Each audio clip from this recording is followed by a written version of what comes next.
bienvenidos a Buenas Noticias. Yo soy Eliana López y me encanta acompañarlos. Cada lunes y viernes de 1 a 2 de la tarde vamos a estar aquí trayéndoles temas de actualidad, entrevistas y recursos para fortalecer a nuestra comunidad y hacer nuestra vida más feliz. Escúchanos y forma parte de una comunidad que crece, se informa y se transforma. Gracias al patrocinio de Mission Dental Studio en la 2482 de Mission Street.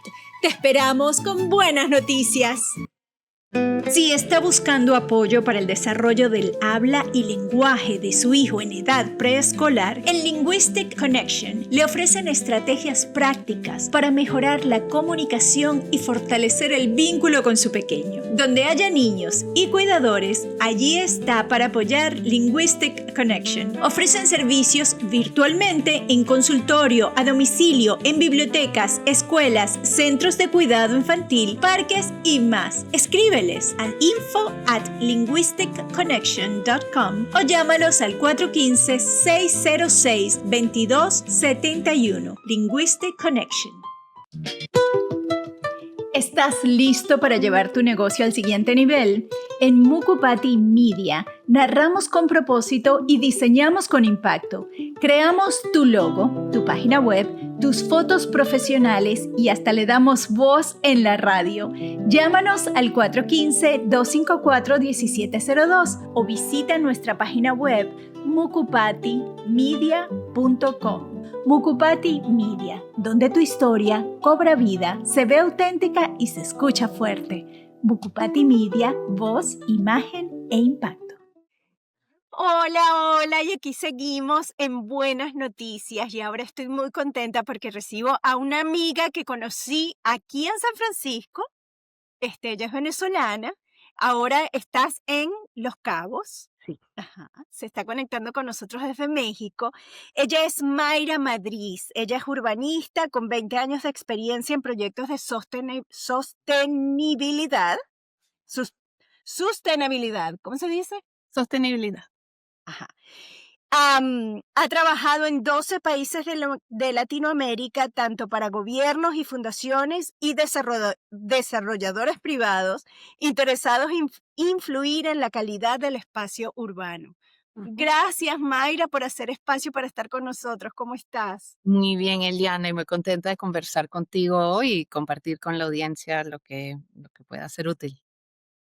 Claro que sí. Sabes que a mí me pareció, siempre recuerdo cuando te conocí, me comenzaste a contar lo que hacías y los espacios en donde habías trabajado y cómo para ti era importante todo el desarrollo urbanístico. Y una de las cosas que a mí me llamó mucho la atención al mudarme aquí a San Francisco fue que mi esposo me dijo, que en San Francisco se había diseñado que siempre hubiese un parque a distancia de que uno pudiese caminar. O sea, todas las personas tienen un parque a una distancia caminando. Cosa que yo dije, qué maravilla diseñar una ciudad así.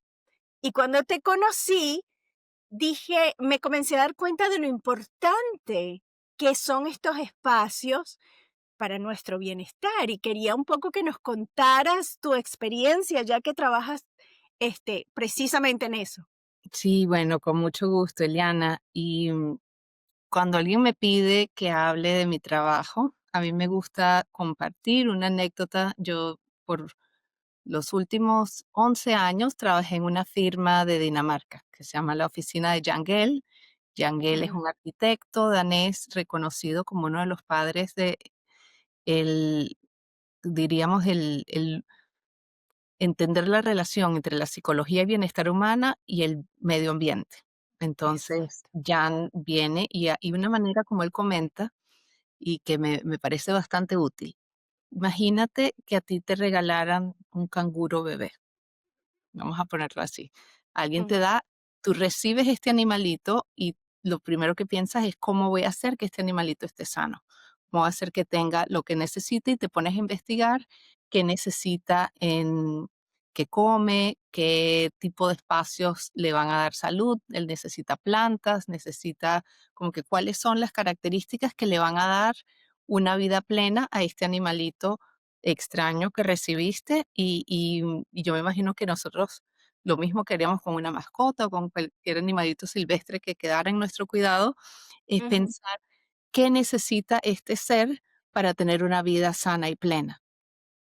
El urbanismo, de cierta manera, es hacer ese mismo trabajo, pero el animalito somos nosotros los seres humanos.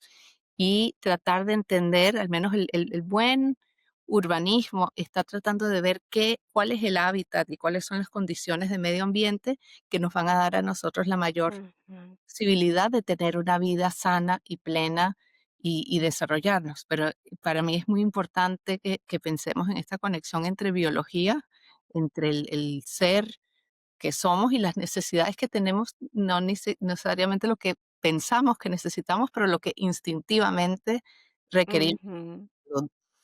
Lamentablemente, y quiero mencionar eso porque yo diría, el buen urbanismo está tratando de hacer eso, está tratando de diseñar el hábitat para que florezca, para el bienestar humano, pero la mayor parte del ambiente construido que los humanos hemos creado en los últimos 30 o 40 años no están Ujú, haciendo eso y está respondiendo a otro tipo de lógicas, a lógicas de eficiencia, de cómo monetizar la tierra de una manera rápida y a veces olvidar esos aspectos esenciales. Entonces, volviendo a lo que tú mencionas al comienzo, la importancia de tener acceso a un espacio fuera de la casa, de tener encuentro, contacto con la naturaleza y juego es algo tan fundamental. Y yéndonos al caso de Latinoamérica, la mayor parte de la población que vive en centros urbanos tiene una carencia de acceso al espacio público. Y tenemos millones y millones de personas que no tienen una zona verde a donde llegar a pie desde su casa. Entonces, es esta es un poco lamentable esta tensión entre lo que suena tan obvio, tan evidente, y la realidad de cómo se han desarrollado las ciudades en los últimos 40 y 30 años. Qué lindo que traes, qué importante que traes el tema de Latinoamérica, porque yo no comencé, yo no tomé conciencia de todo esto, sino hasta que me mudé para acá, del espacio público, Ujú, de tener conciencia de que las personas necesitan tener acceso a un espacio público, a un espacio en contacto con la naturaleza, porque bueno, porque de alguna manera yo era privilegiada y nosotros sí teníamos un parque en nuestro conjunto residencial, pero no tomaba conciencia de que a muchas personas no tenían acceso a eso y que para poder ir tenían que ir al Parque del Este o al Parque del Oeste, ujú, o sea, los dos polos. Entonces, ¿cómo están esas conversaciones? Y seguramente para nuestra audiencia muchas personas están igual que cuando yo llegué aquí, espacio público. Eso lo comencé a oír un poco con este, tú seguro sí recuerdas su nombre, el colombiano que comenzó a hablar precisamente de eso hace muchos años. sí. No recuerdo su nombre ahorita.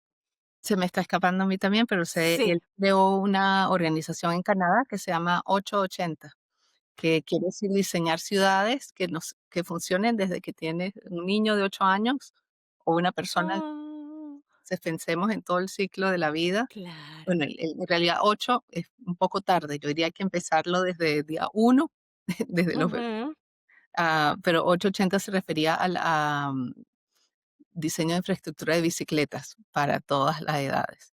Entonces, sí, exacto. sé que esa persona. Bueno, ahí volviendo a lo que tú mencionas, está el espacio público, como si empezáramos a destilar cuáles son esas necesidades fundamentales del ser humano. Hay una Ujú, a la que estás haciendo alusión que tiene que ver con el contacto con la naturaleza. Y esto está más que documentado en sí. muchísimos estudios, el efecto neurológico que tiene en la infancia la presencia y contacto de la naturaleza. Hay un experimento que es fuerte y triste ver y pensar en lo que representa esto cuando lo llevas al humano. que toman ratoncitos y los ponen en 2 ambientes diferentes, ratoncitos recién nacidos, y hay uno que tiene un ambiente con un grado apropiado de estimulación, espacios para jugar, una pelotita, ramitas, cosas en donde se puede trepar, y el otro está como en una jaula bastante básica. Tiene paredes, tiene Ujú, vida, tiene todas las necesidades cubiertas, pero no tiene ese componente de estimulación natural y de oportunidades de juego. Luego, después de que pasan un cierto periodo de tiempo, examinan el desarrollo cerebral y es completamente diferente el cerebro del ratoncito que tuvo ese contacto, ese acceso al juego, a la estimulación que nos ofrece lo ujú. cambiante del mundo natural, y el ratoncito que estaba en el ambiente mucho más controlado y artificial. Y eso mismo, pues, si lo estamos pensando en un animal tan básico como es el ratoncito, Claro. el efecto en el desarrollo neurológico de niños que crecen con el contacto directo con la naturaleza. Hay indicaciones de los niveles de estrés, niveles de cortisol asociados Ujú, al grado de contacto y tiempo que hace el niño en el ambiente natural comparado con el tiempo que pasa. Y si a eso le sumamos la, la estimulación negativa que estamos dándole a los niños con tanto tiempo con las pantallas, y todos sí, estamos reformulando un cerebro y un órgano que fue creado para estar en contacto con el mundo, para estimularse con todos los sentidos, con la vista, con el tacto, con los olores, a un cerebro que está contenido en el espacio interno de la casa, nada más recibiendo cierto tipo de estimulación visual y auditiva, que en algunos casos es una sobreestimulación que, o sea, le estamos dando, claro. viendo a los niños a un conjunto de experiencias que no están correlacionadas con la salud. Y de la misma manera que mencioné antes, que ese tiempo pasado en parques está relacionado con niveles más bajos de estrés, el tiempo que los niños están pasando delante de las pantallas está correlacionado con grados de ansiedad y Sí. diferentes condiciones mentales. Entonces, nada más que por ese tema ya hay bastante sobre la importancia de ese espacio y de ese contacto con la naturaleza. Nosotros aquí en la radio hemos estado hablando bastante de lo importante que es salir y que los niños estén en contacto con la naturaleza. No solo los niños, nosotros. O sea, yo me doy cuenta que no es lo mismo que salga yo a caminar acá a que yo me vaya a hacer un hiking o me vaya a un parque, ponga los pies en la grama. O sea, es la calma y cómo me regula es totalmente diferente. Entonces, si eso le pasa a uno, como uno se comienza a volverlo, y nosotros tenemos ventanas, tenemos jardín, Ujú. igual estás encerrado, no estamos como hechos para esta dinámica, estamos es hechos como para estar afuera, estar en contacto con la naturaleza. Está esa parte, y luego, si seguimos moviéndonos dentro de estas necesidades básicas para el desarrollo mental y emocional sano, también está la necesidad de contacto social, y de contacto Exacto. social no estructurado, oportunidades de encontrarse, y me quiero enfocar un poquito en las edades tempranas. Estamos pasando de lo que yo creo que nosotros fuimos, y que nuestra biología está creada para vivir en tribu, vivir en comunidad, Sí, compartir, jugar, estar expuestos a muchas maneras de ser y muchas maneras de interactuar, a ambientes en los cuales los niños están creciendo como que con ambientes estructurados, del colegio a las actividades extracurriculares. El espacio urbano tiene muchísimo que ver con esto, con ofrecer o dificultar las oportunidades de juego espontáneo. Volviendo la firma en donde trabajé, la oficina de Yangel, el comienzo de la firma tiene que ver con la importancia del juego. Y ahí quiero mm, mencionarlo. Jan se casó con una psicóloga, Ingrid, y ella era psicóloga que estudiaba como el efecto del ambiente en la salud. Y hizo un estudio publicado, y luego en su libro, que se publicó en 1971, en donde comparan la salud mental de niños en diferentes complejos habitacionales.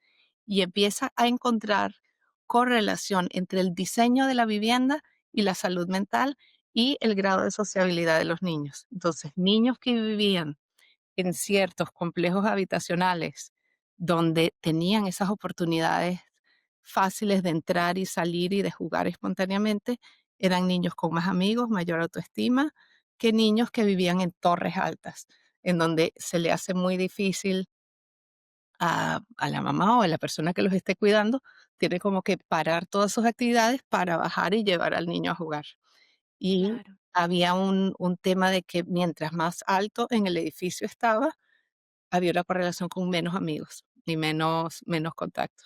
En cambio, los niños que estaban Oh, en planta baja podían entrar y salir, podían ver por la ventana, mientras más arriba estaban, más se iban desconectando socialmente. Entonces, cosas que uno no se imaginaría, la arquitectura termina siendo un determinante de tu capacidad social. wow, eso es increíble, Mayra. No, no, nunca hubiese pensado eso.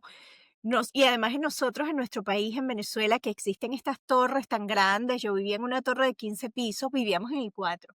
Este, pero, pero sí, era muy difícil salir. O sea, yo recuerdo sentarme al lado de mi papá y como yo era muy fastidiosa y hablaba mucho, entonces me sentaba y durante una hora le explicaba mis razones por las cuales me tenía que llevar al parque. Y mi papá, que era una persona muy paciente, me escuchaba y al final me llevaba, pues.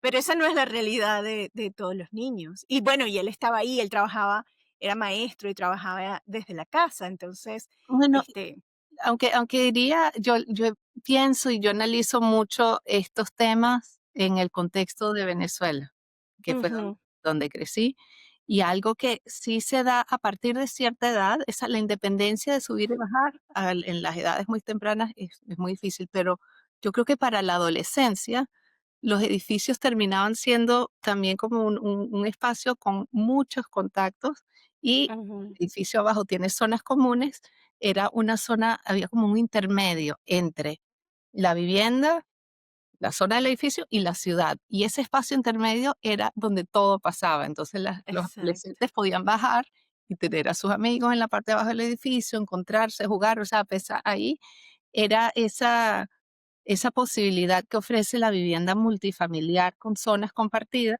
Algunos de estos edificios tienen abajo Sí. sitios de sentarse, algunos de mayor nivel podría tener una piscina. Ahí los adolescentes podían tener seguridad e independencia dentro de ley. Ujú, Cuando pasamos a la vivienda unifamiliar urbana, no hay un intermedio, estás en tu casa o estás en la calle. claro. Se pierde para esa edad, la edad adolescente, esa oportunidad de tener un poquito de independencia. Mi mamá no me está viendo, pero ya salir a la calle es como que demasiado. Entonces, ahí está todo esto de los grados de independencia y de seguridad que ofrecen Sí. tipos de vivienda. Qué maravilla todo esto que nos estás diciendo, porque es comenzar a pensar la arquitectura desde otro punto de vista y el urbanismo, cómo nuestras ciudades están diseñadas. Ya se nos acaba el tiempo, no sé si quieras cerrar con algo, este, que quieras compartir. No, bueno, agradecerte a ti por el espacio y por el interés en el tema y para quienes quieran seguir aprendiendo sobre esto, creo que hay, hay mucha información. Uno de los temas, un término que se ha utilizado en inglés para aprender y trabajar sobre estos temas y el conjunto es el tema de livability, urban livability. Es entonces buscar, y hay un subtema también que me gustaría dejar que se conecta con todo lo que hemos hablado, que es el tema de ciudad de 15 minutos, que lo podríamos, eso, el tema de ciudad de 15 minutos es una meta, un objetivo de política pública de diseñar la vivienda de forma de que todas las necesidades básicas se puedan satisfacer con 15 minutos a pie. Entonces, Ay, son iniciativas que luego se convierten en políticas públicas para la distribución de equipamientos y áreas de servicio. Entonces, no solamente el parque, pero la escuela, la farmacia, el sitio de empleo, cómo crear esa distribución en lugar de concentrar. en donde no tengamos que utilizar el carro. o usarlo menos, usarlo Yo menos. me doy cuenta cuando nosotros vamos caminando con mi hijo menor, Kian, cuando vamos caminando hacia la escuela de música, hacia la escuela de... Su actitud es diferente que si vamos en el carro. Hay una diferencia. Nos cambia el humor, las conversaciones son diferentes, todo cambia si vamos caminando a si vamos en el carro. Y Eliana, ok, ya se acabó el tiempo, nada más te dejo con esta. Sí, Hay estudios que niños que llegan al colegio caminando en bicicleta salen mejor en cierto tipo de pruebas académicas que los niños que llegan al colegio en carro, porque sí, se despiertan, se estimulan y para el momento que llegan al colegio ya están despiertos, ya la sangre estuvo circulando. claro. Entonces, bien, hay beneficios académicos de la movilidad activa para los viajes al colegio. Entonces, la importancia de esa escuela cerca de casa. Sí, sí.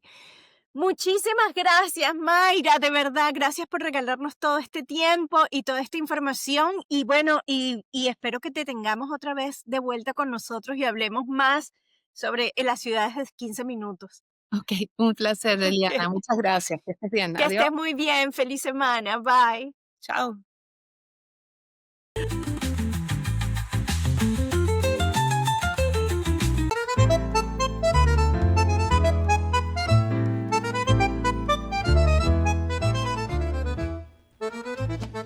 Ok, listo. Y ahora estamos aquí con Boris Muñoz, quien es profesor, autor y periodista venezolano radicado en Boston, que te agarré corriendo. Boris, ¿cómo estás? Hola, Eliana, muchas gracias por esta invitación. Sí, me agarras corriendo, pero es que estos días son así, ¿no? Estamos Claro. en un momento muy álgido en Venezuela y hay muchas cosas pasando, pero no sabemos si va a pasar algo al final. Sí, esa es un poco la sensación de que, bueno, yo durante todas estas 17 semanas, no sé si ya son 18, la sensación es de que, bueno, no, seguro es como una presión y no va a terminar de pasar nada, pero cada vez se siente más como que efectivamente sí va a pasar algo y nos estamos poniendo más nerviosos. ¿Cuál es tu posición? Porque nosotros, por un lado, sí, o tú, a ver, ¿cómo ves esto, pues? Pues yo lo veo cada día más complicado porque, o sea, ya están subiendo los costos internos para Trump por una actuación en Venezuela, o sea, se ha generado una oposición interna considerable que está capturando la atención de los medios y no es que eso le vaya a impedir a él tomar una acción que él va a justificar a través de, bueno, la eliminación de narcotraficantes que ponen en peligro las vidas de sus compatriotas en Estados Unidos. Eso él lo puede hacer en el momento que él decida, ¿claro? Y va a tener consecuencias grandes para Venezuela y también algunas consecuencias que yo me imagino él está calculando que serán al final positivas, un saldo a favor de su actuación en la solución o en el cambio de régimen en Venezuela, que es lo que está detrás de todo esto, ¿no? Pero yo veo que hay un desgaste de la narrativa oficial del gobierno de Estados Unidos que está alineada en buena medida, en gran medida con la narrativa de María Corina Machado, la líder venezolana, ganadora del Premio Nobel de la Paz, y de la oposición representada por ella, Edmundo González Urrutia. Entonces no es que esto está pasando en un ambiente mediático informativo inerte, sino que al contrario, esto está generando reacciones y también está generando muchísima desinformación, que es parte de la estrategia también, tanto del gobierno de Trump, de confundir, de lo que llaman guerra psicológica o guerras de cuarta generación, y también por parte de Maduro, ¿no? Claro. Y él arma una narrativa basada en la idea de que vienen los gringos, por decirlo así, en la larga historia de América Latina, a arrebatar nuestros recursos, preciosos recursos naturales y mineros, como en este caso sería el petróleo. Entonces, bueno, esto es un enfrentamiento político, geopolítico, militar y un enfrentamiento informativo, en el cual hay esta guerra de narrativas muy marcada, que también tiene consecuencias en la realidad. Ahora, yendo al punto principal, ¿qué va a pasar? No lo sabemos. Y creo que en este punto la gente está muy nerviosa en todas partes, porque no hay una certeza de si después de estas tantas semanas, tú dijiste que 16, 17, yo creo que son como 14, no importa, o sea, desde el 15 de agosto empezó esta movilización naval y ya lleva más de 100 días. Lo central aquí es que al parecer hoy hay una reunión a las 5 de la tarde en la Casa Blanca, en la cual se van a analizar los escenarios. Trump ha sido deliberadamente muy ambiguo, diciendo que había una llamada en puertas con Nicolás Maduro, después dijo que ya la había se supo que ya la había habido la semana anterior, y bueno, la llamada él no quiso calificarla de ningún modo, ni positiva ni negativa, dijo que fue solo una llamada. O sea, lo que se sabe es que hay cosas pasando por el frente, como la llegada del portaaviones hace ya un par de semanas, y cosas pasando por detrás como estos canales de comunicación ya más directos entre Trump y Maduro. No sabemos si dentro de todo eso está también involucrada María Corina Machado o grupos afines a María Corina Machado en esta negociación. Sabemos eso sí, que en esa conversación entre Maduro y Trump estaba Marco Rubio. Y eso significa, bueno, Marco Rubio ha sido el principal defensor de esta estrategia, de una estrategia bastante elaborada, compleja o desconcertante. Y bueno, lo que eso para mí, y esta es mi opinión, significa y representa es que ellos han seguido adelante con lo que sea el plan, que al final no sabemos qué es. ¿Cuál es el plan? Sí. Una de los temores, y quería escuchar un poco tu punto de vista, ya que la semana pasada puse un clip de Colette Capriles que hablaba de, y yo lo he sentido, que en todo este tiempo se le está dando tiempo al gobierno de Maduro a preparar y a elaborar cosas siniestras, y ella dice que el gobierno está apostando, el gobierno de Maduro está apostando no a defender y a enfrentarse, sino a un Estado fallido. Y Diosdado claramente lo ha dicho. No es, si no es para nosotros, no es para nadie. Si nos atacan, tengan miedo de lo que viene. ¿Cuál es tu opinión sobre eso? ¿Es posible que eso suceda, o estamos apostando a una transición pacífica sabiendo que tenemos una líder electa como María Corina y Urrutia? ¿Cómo lo ves tú? Mire, yo creo que esa narrativa de que el próximo Irak, el próximo Afganistán, la próxima Siria, Libia, es una narrativa abultada, está inflada por el gobierno a propósito para instigar miedo en la población y también actores internacionales en la comunidad internacional que no quisiera ver un escenario así en América Latina ocurrir, y es comprensible que eso sea el sentimiento. Ahora, yo creo que es exagerado, es mi opinión, puedo estar equivocado. Yo sí creo que hay muchos actores violentos y armados en Venezuela, hay demasiadas armas en el país y eso representa un peligro. Ahora, violencia organizada yo creo que es otra cosa. Y a mí, o sea, y aquí me refiero a lo que ha dicho el equipo de María Corina Machado hace un par de semanas, entrevisté a Carlos Blanco, que considerado de la mano derecha de María Corina, y él decía, mira, o sea, aquí nosotros estamos también trabajando en escenarios en los cuales nosotros vamos a conseguir la colaboración de personas dentro del estamento militar, porque dentro del grupo militar se votó en las elecciones igual que afuera, y quiere decir que 70% del estamento del cuerpo militar de las Fuerzas Armadas votaron contra Maduro, porque Maduro tiene una gran oposición interna y eso es real, y se sabe por la necesidad de controlar muy férreamente lo que sucede dentro del ejército, dentro de las distintas componentes de las Fuerzas Armadas, y bueno, y también de detener y desaparecer miembros de la Fuerza Armada. Entonces, yo tomaría esa narrativa, como le he dicho, ese relato de que Venezuela es el próximo Irak, con pinzas y con un grano de sal, porque me parece a mí que aunque sí puede haber y probablemente haya focos de violencia, yo creo que van a ser minoritarios.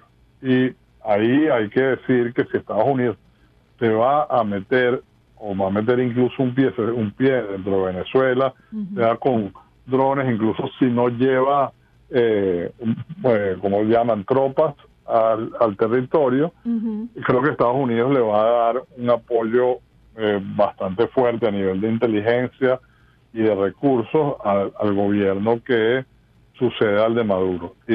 Idealmente, digo, un gobierno democrático, claro, un gobierno sensato, y un gobierno que va a entender que va a manejar una situación muy precaria económica, socialmente y quizás hasta explosiva.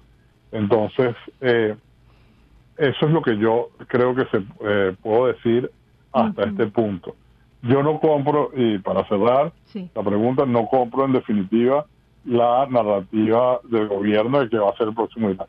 Ellos pueden hacer algo, sin duda, pero de ahí a que haya una violencia escalada de grupos organizados, de la misma manera yo lo veo es difícil, porque no es el Medio Oriente, porque no son facciones religiosas que están peleadas hace años, porque yo creo que entre los planes del equipo de Machado está de alguna manera absorber parte de la burocracia del Estado chavista. Entonces no sería lo mismo que pasó en Irak, por ejemplo, donde se proscribió completamente el partido Baas, que era la base del Estado iraquí. Entonces, bueno, hasta ahí. Eso me parece muy interesante. O sea, ¿tú sientes que si hay un gobierno, qué sé yo, entran los marines, o es una cosa por drones, como cualquiera que sea la situación que va a haber, y que entonces la oposición liderada por María Corina Machado forma parte del gobierno, ellos van a absorber, eso va a ser parte de un acuerdo de transición, absorber a esa burocracia chavista?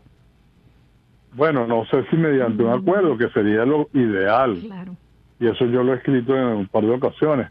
Creo que lo ideal es que sea el chavismo, o un sector del chavismo, que opere hasta cierto punto algunos elementos de la transición, o sea, porque no a cambio de inmunidad ni de impunidad, no, sino, o sea, como entendimiento de que hay el reconocimiento, que yo creo que es el principal objetivo de lo que debe pasar, de un cambio de régimen, si es que van a cambiar a Maduro, el reconocimiento del resultado de las elecciones del 28 de julio, en las que el ganador fue Edmundo González Urrutia, por paliza, pues por 70%. Claro.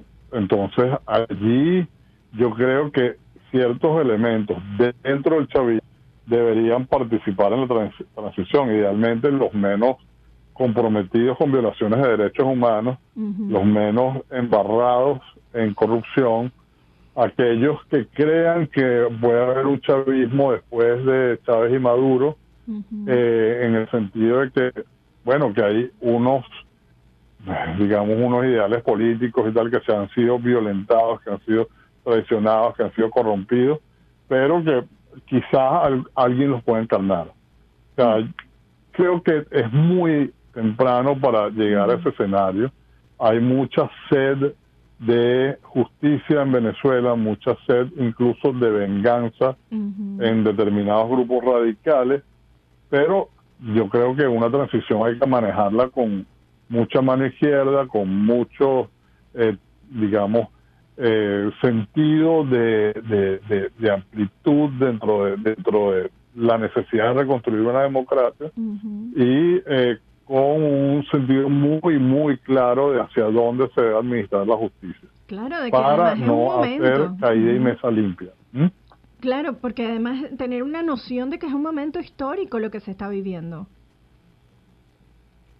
Sí, y en un momento que se ha producido, y esto hay que decirlo, yo lo sostendría en parte por la voluntad del chavismo de llevar las cosas al extremo. Sí. Porque una vez que se demuestra que ellos no tienen al pueblo, que eso ya pasó, no el año pasado, eso pasó en 2015, que todos estos años, 10 años de marchas forzadas, de violencia, de represión, de crímenes, de corrupción, y eso necesita una nueva, digamos, un nuevo momento, necesita una sensación, digamos, de que hay un aparato donde impera la ley, y eso lo están pidiendo los venezolanos, yo creo que muy dramáticamente desde hace mucho tiempo, y eso no se le va a poder negar a las millones de personas que han sufrido los efectos del régimen chavista, porque cuando se analiza Venezuela, muchas veces se menciona que han migrado 9 millones de personas, que el país está en bancarrota, que recibió la más grande hiperinflación en la historia mundial, pero se olvida que esa situación sigue pasando y que los venezolanos siguen siendo castigados diariamente por el chavismo, que les ha robado las perspectivas personales de futuro. Para recuperar el futuro, muchas personas han tenido que dejar el país y ahora se enfrentan con políticas migratorias regresivas y negativas dentro de la administración Trump, que ha castigado a más de la mitad de los venezolanos que viven en este país. El castigado es una palabra quizás fuerte, pero al negarle las posibilidades de permanencia acá, con sus políticas migratorias, o sea, ha dejado a esos venezolanos en una situación muy, muy precaria y en el limbo a la mayoría. Muchísimas gracias, Boris. Quiero conversar contigo mucho más y creo que te voy a seguir llamando para que sigamos hablando sobre esto, porque además la última pregunta que tenía es la posición de que, por un lado, tu posición ha sido comparar a Trump con un autoritario, pero al mismo tiempo siento como que de alguna manera apoyas esta muestra de fuerza y esta presión que se está ejerciendo sobre Venezuela. Bueno, yo lo diría con muchos matices, Claro. Eliana. Yo he sido muy crítico de Trump, lo sigo siendo. Me parece que Trump es errático y es incoherente. Por ejemplo, hace pocos días anunció el indulto de Juan Orlando Hernández, expresidente de Honduras, hoy condenado a 45 años de prisión por delitos de narcotráfico hacia Estados Unidos. Se le atribuye el envío de 400 toneladas de cocaína al país. O sea, y en cuando Trump dice que la gran razón para los ataques contra embarcaciones en el Caribe es el transporte de cocaína y transporte de drogas que llegan a Estados Unidos, es incoherente que él esté indultando a alguien que ha sido probadamente juzgado como criminal. Eso es un absurdo, es una cosa que no tiene razón lógica, ¿no? Bueno, entonces, vamos a continuar. Bueno, ese es Trump, ese es Trump, pero lo que pasa es que yo creo que a la oposición venezolana, después del 28 de julio, se le dejó sin alternativas viables. Los países de América Latina, y yo atribuyo parte de lo que está pasando a una negligencia latinoamericana. Dejaron solo a la oposición, y la administración Biden no fue hasta el fondo de la presión como tenía que ir, y ha llegado Trump, que ha visto, como decimos en venezolano, un mango bajito a la hora de sustituir, cambiar un régimen, y que va a un proyecto mucho más amplio de viraje de América Latina a la derecha, que le estaba apoyando, y dejó se dejó a la oposición venezolana con Trump como el único aliado. Entonces, no es que yo esté a favor de Trump, o sea, quiero decirlo muy claramente. Yo lo que creo es que no ha habido instrumentos después del 28 de julio para reencaminar, o persuadir al chavismo de que tiene que reconocer a González Urrutia, perdón, hasta el momento en que Trump sacó la pistola y la puso sobre la mesa. Dijo, bueno, vamos a negociar, vamos a resolver esto. Aquí está mi 45. Gracias, Boris. Ya se me acaba el tiempo y quiero conseguir esta conversación. Pero bueno, vamos a continuar en otro momento y te seguiré persiguiendo para que sigamos conversando. Vale, Eliana, un gusto hablar contigo. Gracias y seguimos atentos a todo lo que sigue pasando. Que te vaya muy bien en tu próxima entrevista que tienes ahorita. Seguro, gracias. Dale, chao. Bueno, este era Boris Muñoz. Yo soy Eliana López y esto es Buenas Noticias. Yo soy Eliana López y me encanta acompañarlos. Cada lunes y viernes de 1 a 2 de la tarde vamos a estar aquí trayéndoles temas de actualidad, entrevistas y recursos para fortalecer a nuestra comunidad y hacer nuestra vida más feliz. Escúchanos y forma parte de una comunidad que crece, se informa y se transforma. Gracias al patrocinio de Mission Dental Studio en la 2482 de Mission Street. Te esperamos con buenas noticias. Si está buscando apoyo para el desarrollo del habla y lenguaje de su hijo en edad preescolar, en Linguistic Connection le ofrecen estrategias prácticas para mejorar la comunicación y fortalecer el vínculo con su pequeño. Donde haya niños y cuidadores, allí está para apoyar Linguistic Connection. Ofrecen servicios virtualmente en consultorio, a domicilio, en bibliotecas, escuelas, centros de cuidado infantil, parques y más. Escríbeles al info@linguisticconnection.com o llámalos al 415-606-2271. Linguistic Connection. ¿Estás listo para llevar tu negocio al siguiente nivel?